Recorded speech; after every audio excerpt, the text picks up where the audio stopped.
Welcome to Esther worship channel.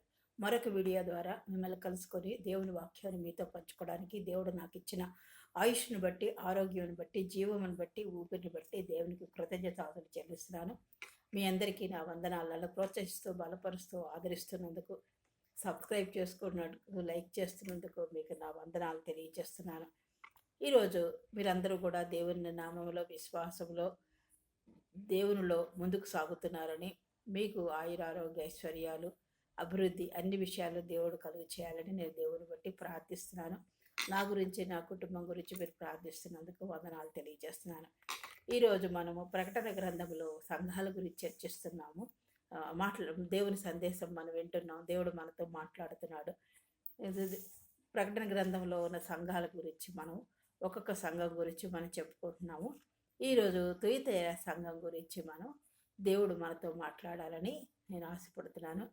దేవుడు తుయితైర సంఘం గురించి మనతో ఏం మాట్లాడినాడో మనం ప్రార్థన చేసుకుని ముందుకు సాగిపోదాము. అత్యంత మహాపరిశుద్ధుడైన, ప్రేమమైన, కృపామైన, దయామడమైన ప్రభువా, మీ అపరంజి పాదములకు లెక్కలేని స్తుతులు, స్తోత్రాలు, వందనాలు చెల్లించుకుంటూ ఈ రాత్రి కాల సమయంలో మీ పాద సన్నిధానంకి వచ్చినాం నాయన. మీకే వందనాలు తండ్రి. నాయన, ఈ వాక్యాన్ని వివరించటకు నాకు జ్ఞానం సరిపోదు. మీ ఆత్మ నడిపింపు దయచేసి నాతో, మాతో, వినుచున్న వారితో మాట్లాడి నన్ను, మమ్మల్ని బలపరిచి మేంకును నాయన నిన్ను మెప్పించే వారిలా విశ్వాస జీవితంలో నాయన మా నిరీక్షణ అయిన పరలోక రాజ్యంలో చేరట్లో మేము ఎలాగా జీవించవలనో మాకు నేర్పించి మహింపదమని మీ ప్రియకుమారుడు, మా రక్షకుడైన యేసుక్రీస్తు వారి పుణ్యపాదాలు పట్టుకుని అతి మిక్కులైన గేడుకు వచ్చినాం తండ్రి. ఆమేన్. ఈరోజు ప్రకటన 2వ అధ్యాయము 18 నుంచి 29 వచనాల వరకు చూసుకుందాం. ఈ తుయితైర సంఘంతో దేవుడు మాట్లాడుతున్నాడు మాట. అది చదువుకుని మనం ప్రారంభం. తుయితైరలో ఉన్న సంఘపు దూతకు ఇలా వ్రాయము. తుయితైరలో ఉన్న సంఘపు దూతకు ఇలా వ్రాయమని దేవుడు మాట్లాడుతున్నాడు.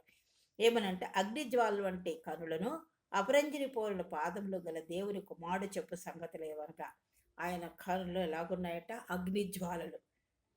అపరంజి, బంగారం కంటే అపరంజి చాలా విలువైనది.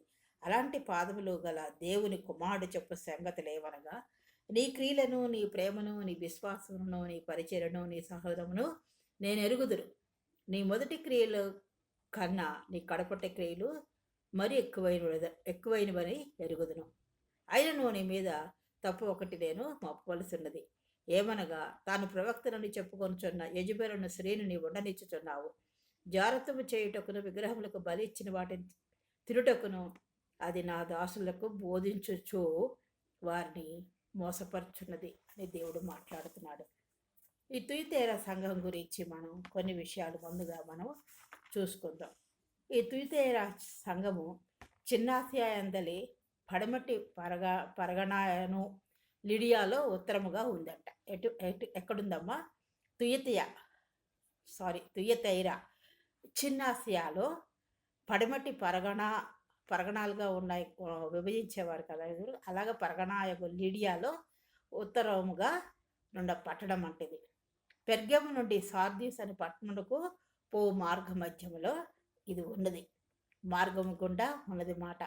పెర్గము నుండి సార్దీస్ అని పట్టణమునకు పో మార్గము మీద ఉన్నది. ప్రకటన గ్రంథములో ఉదహరింపబడిన 7 సంఘముల జాబితాలో ఇది ఈ 2 పట్టణములకు మధ్య వచ్చును. 7 సంఘాలు ఉన్నాయి. 7 సంఘాల్లో పెర్గము నుండి సార్దీసియా అని పట్టణంలోకి పో మార్గం మీద ఉన్నది. ఈ 7 సంఘాల జాబితాలో ఇది 2 పట్టణములకు మధ్య వచ్చును. ఈ 2 పట్టణాలకు మధ్య వస్తుందంట 7 సంఘాల జాబితాలో. ఇది మిగులు ప్రసిద్ధికెక్కిన పురాతన పట్టణం. సెలోషియా ఒహిఫాయను పేరుల చేత అప్పుడు పిలువబడేది. ఏమని? సెలోషియా ఒహిఫాయను పేరుల చేత పిలువబడేది. క్రీస్తు 250 సంవత్సరం అంత్యొక్కన రాజులలో ఒకటి దీనిని మరల కట్టించి తుయితైర అని పేరు పెట్టినాం. అప్పుడు సెలోషియా ఒహిఫాయను పేరు, ఏం పేరు? సెలోషియా ఒహిఫాయను పేరుల చేత పిలువబడే పట్టణము క్రీస్తు 250 సంవత్సరము అంత్యొకను రాజులలో ఒకడు దీనిని మరల కట్టించి తుయతైరా అని పేరు పెట్టెను. ఆ పట్టణము దేనికి ప్రసిద్ధి అంటే చేతి పనులకు చాలా ప్రసిద్ధిగాంచింది. ధూమ్రవర్ణ వస్త్రములు నేయుట, పట్టు వస్త్రాలు అవి మాట, ధూమ్రవర్ణ వస్త్రములు తెల్లని వస్త్రాలు, ఇలాగా వస్త్రములు నేయుట, వాటిలో నాకు విశేషమైన పని అయి ఉన్నది మాట. వాటిలో ఒక విశేషమగు పని అయి ఉండెను. ధూమ్రవర్ణ వస్త్రములు వేయుట, ఈ నేత పనులు చేతి పనుల్లో ఈ ధూమ్రవర్ణ వస్త్రములు వేయుట ఒక విశేషమైన పనిగా ఉంది. ఇంకా ఇత్తడి పనులకు ఈ పట్టణము చాలా పేరు పొందింది. దేనికి? ఇత్తడి పనులకు. లూదియా అనే స్త్రీ, పరిశుద్ధ గ్రంథంలో లూదియా అనే స్త్రీ ఉంది కదా, ఈ పట్టణస్థురాలై ఉండి అట్టి వస్త్రముల వ్యాపారము చేయుచుండను. ఆమె ఆ వస్త్రముల వ్యాపారము చేస్తున్నట్టుగా మనము పరిశుద్ధ గ్రంథంలో చూడవచ్చు. అయితే ఇక్కడ తుయతైరులోని సంఘానికి దేవుని యొక్క సందేశం ఏమిటంటే, ముందుగానే చెప్పే అగ్నిజ్వాలు అంటే కనులున్నాయి, అపరంజి పోలిన పాదములు గల దేవుని కుమారుడు ఇలాగ చెప్తున్నాడు. నీ క్రియలు నాకు తెలుసు అంటున్నాడు. ఆ సంఘంతో చెప్తున్నాడు. నీ ప్రేమ, నీ విశ్వాసము, నీ సహనము, నీ పరిచర్య నేను ఎరుగుదురు అని చెప్తున్నాడు దేవుడు. నీ మొదటి క్రియల కన్నా నీ కడపటి క్రియలు మరీ ఎక్కువైనదని ఎరుగుదును అని దేవుడు మాట్లాడుతున్నాడు. మనం ఏం పనులు చేస్తున్నామో, మనం రక్షింపబడినప్పుడు ఎలా ఉన్నామో, రక్షింపబడిన తర్వాత ఎలా ఉన్నామో, మన క్రియలు ఎలాగున్నాయో, మన సహనం ఎలా ఉందో, మన పరిచర్య ఎలాగుందో, మన విశ్వాసం ఎలాగుందో అవన్నీ కూడా దేవుడికి తెలుసు. ప్రజలను లైంగిక అనైతికమైన మరియు విగ్రహాదుల్లోకి నడిపిస్తున్న యెజబెల్ అనే ప్రవక్త అనిగా పిలువబడే ఒక స్త్రీ ఉందట, అబద్ధ ప్రవక్తి. ప్రజలను తప్పుదారిలో, తప్పుడు బోధల్లో విగ్రహారాధనలోకి నడిపిస్తోంది. విగ్రహారాధనకి అర్పించిన బలులు, అర్పించిన వాటిని తినమని, ఇంకా విగ్రహారాధన అన్ని విషయాల్లోనమాట ఆమె అబద్ధ బోధలు చెప్తున్నట్టుగా చూస్తున్నాం. ఇక్కడ వచనం చదువుకుంటేనే మనకి తెలుస్తుంది కూడాను. ఆమె అది ఏం చేస్తుందట, విగ్రహములకు బలి ఇచ్చిన వాటిని తిరుటకు అది నా దాసులకు బోధించుచు వారిని మోసపరచున్నది అని చెప్తున్నాడు. మారు మనసు పొందుటకు నేను దానికి సమయం ఇచ్చితిని కానీ అది తన జాగ్రత్త విడిచిపెట్టలేదు అని దేవుని వాక్యము సెలవిస్తోంది. అందువల్ల యేసు వారి మంచి పనులు, ప్రేమ, సేవ మరియు పట్టుదలను ప్రశంసిస్తున్నాడు. వాళ్ళు చేసే, ఆ సంఘం చేసే మంచి పనులు ఏమై ఉన్నాయంటే, మంచి పనులు ప్రేమ, సేవ మరియు పట్టుదల, విశ్వాసము, సహనం, అవన్నీ కూడా వాటి గురించి ఆయన వాళ్ళని ప్రశంసిస్తున్నాడు. కానీ యెజబెలు బోధలను మరియు చర్యలను సహించినందుకు వాటిని గద్దిస్తున్నాడు. అబద్ధ ప్రవక్త చెప్పే బోధలు మరియు ఆ క్రియలు అన్నీ సహిస్తున్నందుకు వారిని గద్దిస్తున్నట్టుగా చూస్తున్నాం. మరి నేను మనం ఎలాగున్నాం? అబద్ధ బోధలు వింటూ వాళ్ళని గద్దించకుండా మనము ఆ బోధలకి, వాళ్ళ చర్యలకి ఆకర్షితులై ఉంటున్నామా? వారి బోధలను మనం విశ్వసిస్తున్నామా? వారి బోధలు, మనము అబద్ధ బోధలని మనం అంగీకరిస్తున్నామా?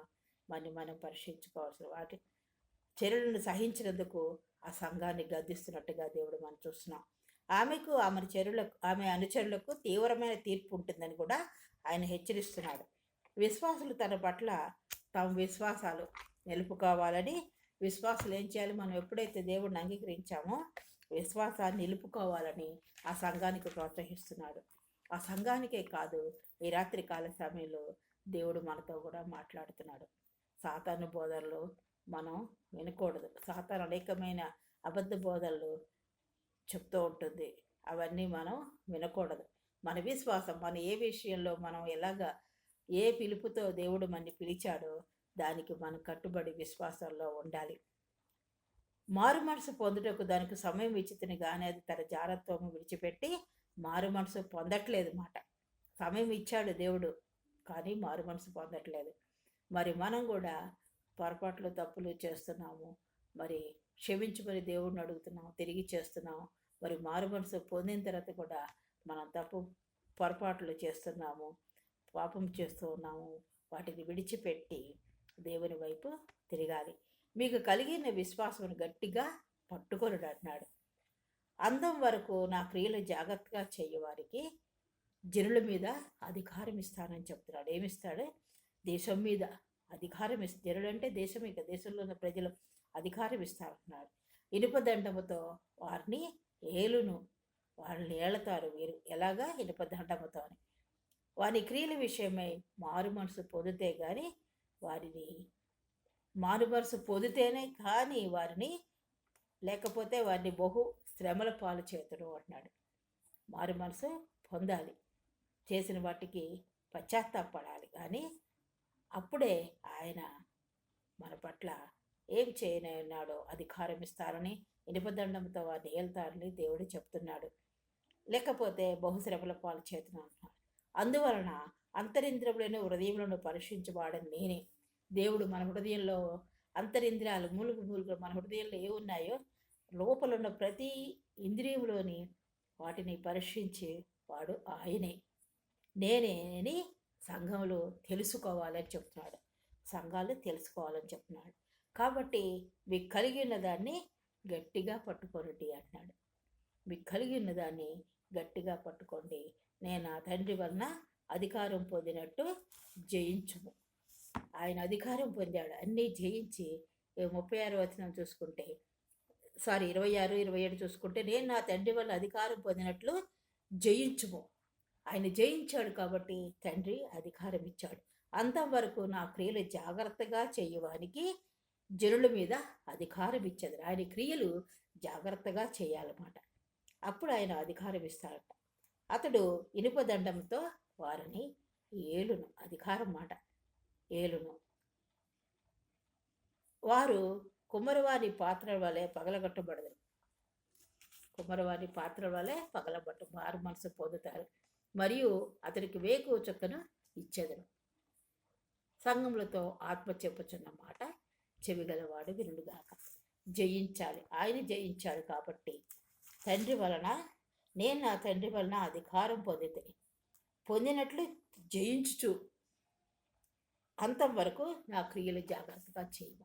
అంతం వరకు మన విశ్వాసంలో, విశ్వాస పోరాటంలో అనేకమైన శ్రమలు, సోదరులు, అబద్ధ బోధలు, వీటిని తప్పించుకుంటూ నిలకడగా ఉండి మారు మనసు, మనం ఏమైనా పొరపాట్లు చేస్తుంటూ మారు మనసు పొందితే ఆయన తండ్రి వల్ల పొందిన అధికారము మనకు కూడా ఇస్తారని, మనకు కలిగి ఉన్న దాన్ని గట్టిగా పట్టుకొని మనము మన క్రియలు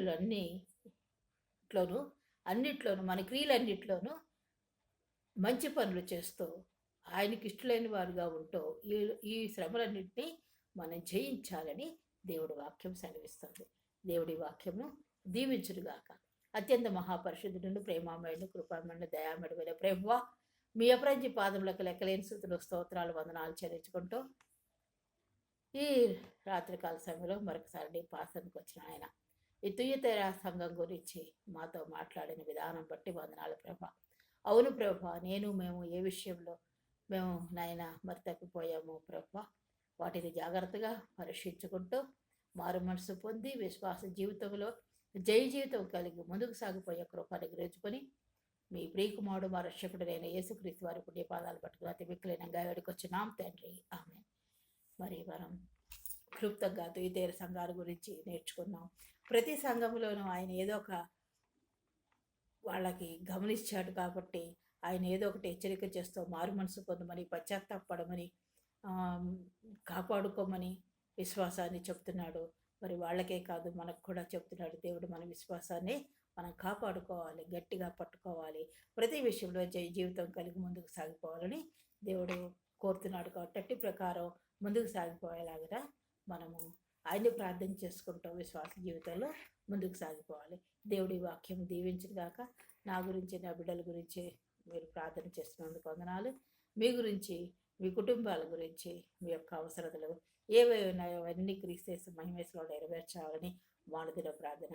దేవుడి వాక్యం దీవించుగాక. ఆమేన్.